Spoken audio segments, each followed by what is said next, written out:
Hi everybody, welcome back to Get Your Play Online. If it's your first time joining us, welcome. If you're one of our regular viewers, welcome back. We're going to start a brand new Junie B. Jones book tonight. It's going to be pretty exciting. This one's called Junie B. Jones and That Meanie Jim's Birthday. This is the cover of that book. We're going to go ahead and give everyone a couple seconds if they're joining us live, and then we're going to go ahead and get started and read our first two chapters tonight. So again, welcome to Get Your Play Online. We're going to be reading Junie B. Jones and That Meanie Jim's Birthday. We're going to read chapter 1 and chapter 2. So let's go ahead and get started. All right. We're going to go to chapter 1, titled Eating Cake. My name is Junie B. Jones. The B stands for Beatrice, except I don't like Beatrice. I just like B, and that's all. B is my bestest letter, on account of my favorite food starts with that guy. Its name is birthday cake. And we had that delicious stuff at school today. And here is the illustration for that page. So you can see it looks like they're eating cake, and they look like they're very excited about getting to eat cake at school. That's because Polly Allen Puffer turned 6 years old, and his mother brought chocolate cake and chocolate ice cream and chocolate milk to room 9. She's a chocolate nut, I think. The party was very fun, except for Polly Allen Puffer got all wound up, and he put cake on his head, and then he laughed till milk came out of his nose. Oh my goodness, came right out of his nose. That is called nose milk, I told my bestest friend named Lucille. Lucille is a little lady. Ew, she said. I wish I didn't see that nose milk, 'cause now my stomach feels upset and I can't eat the rest of my cake. Me too, I said. Now I can't eat the rest of my cake too, and so I will throw both of our cakes in the trash can for us. I wonder what Junie B is going to do with that cake. Let's keep reading and find out. Then I picked up our cakes and I hurried up to the trash can. I looked around me very careful, and then I quickly ducked behind the trash can and I stuffed both those cakes right in my mouth. So it looks like Junie B wasn't telling the truth. She wasn't going to throw them away. She wanted to eat both of them. I rubbed my tummy real happy. Now all I need is some milk to wash it down with, I said. That's when I saw some milk sitting on a table, all by itself. I picked it up and drank it all gone. I said. That hit the spot. Then I heard a voice. Junie B. Jones? Why are you out of your seat? It was my teacher. Her name is Mrs. She has another name too, but I like Mrs. and that's all. Mrs. has eyes like a hawk. What are you doing over there? She asked me. I'm sharing people's cake and milk, I explained, except for they aren't actually here at the moment. Mrs. rolled her eyes way back in her head. I smiled very sweet. Guess what? When I have my birthday party, I'm going to bring cake and milk too, I said. Plus, also I might bring a beanie weenie casserole, because that will be a nice change of pace, I think. So it looks like Junie B is coming up with different ideas for her birthday snack that she could share with her class. Just then, I skipped over to Polly Allen Puffer's mother. Excellent cake, madame. My compliments to the chef, I said.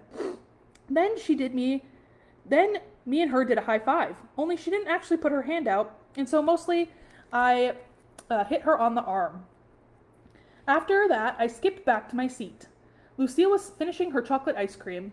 She had a chocolate mustache on her lip. I did a frown at her. Lucille, I'm surprised at you, I said. You're not eating that ice cream like a little lady, and so I will show you how. I wonder how Junie B is going to show Lucille how to eat cake and ice cream like a little lady. Then I quick dipped my spoon into Lucille's ice cream. See, I said, see how I'm taking dainty bites of this stuff? Only then, a dainty bite of chocolate ice cream slipped off my spoon, and it plopped onto Lucille's lap. She jumped out of her chair. Oh no, she hollered. Look what you did. You spilled ice cream on my brand new dress, and my Nana just brought this to me from New York City, and it costed $95 plus tax. Oh no, that sounds like a big problem that they're having. Here's the picture that goes along with that part of the story. It looks like Lucille's dress has that ice cream all over it, and Junie B is taking a look, and it looks like Mrs. is in the back, and she might be coming to help them figure out what to do.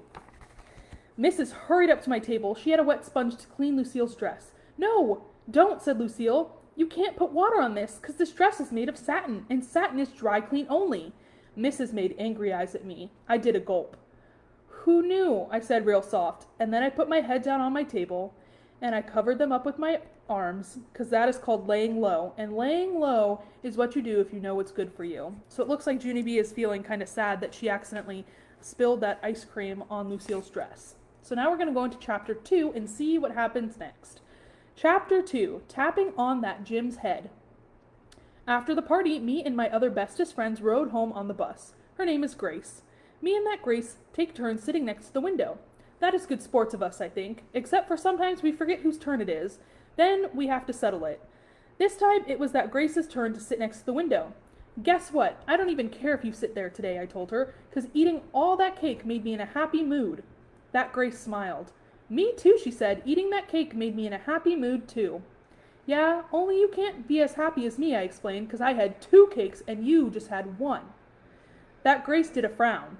That's okay, Grace, don't be upset, I said, because when I have my birthday, I will invite you to my house and you can have 2 cakes too. Well, that was pretty nice of Junie B. It looks like she's trying to help Grace feel a little bit happier.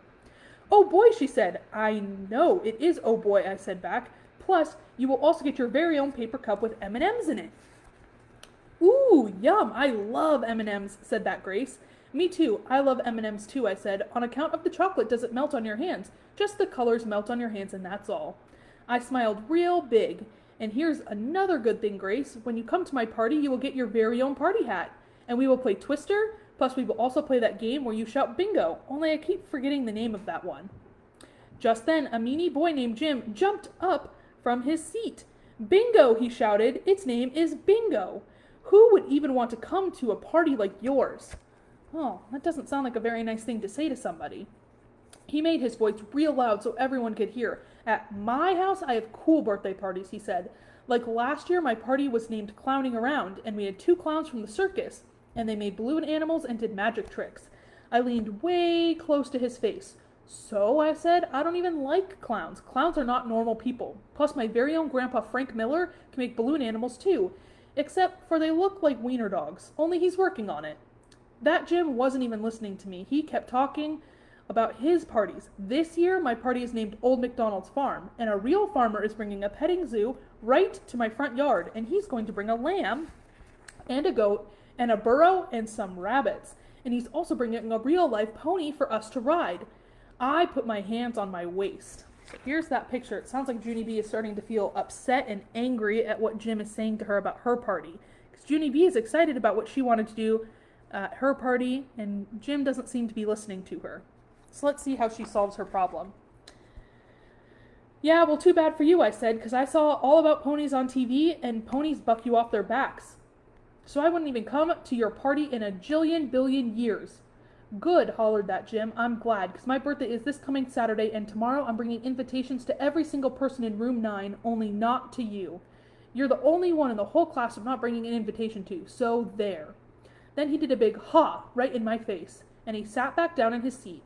Meanwhile, I just kept standing and standing there, because something had gone a little bit wrong here, I think.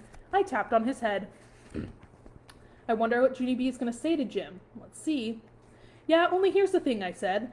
I didn't actually know you were having a party on Saturday, and so good news, I think I can make it. No, shouted that meanie boy. You're not coming, now go away. I tapped on him again. Yeah, only I was just kidding about the ponies.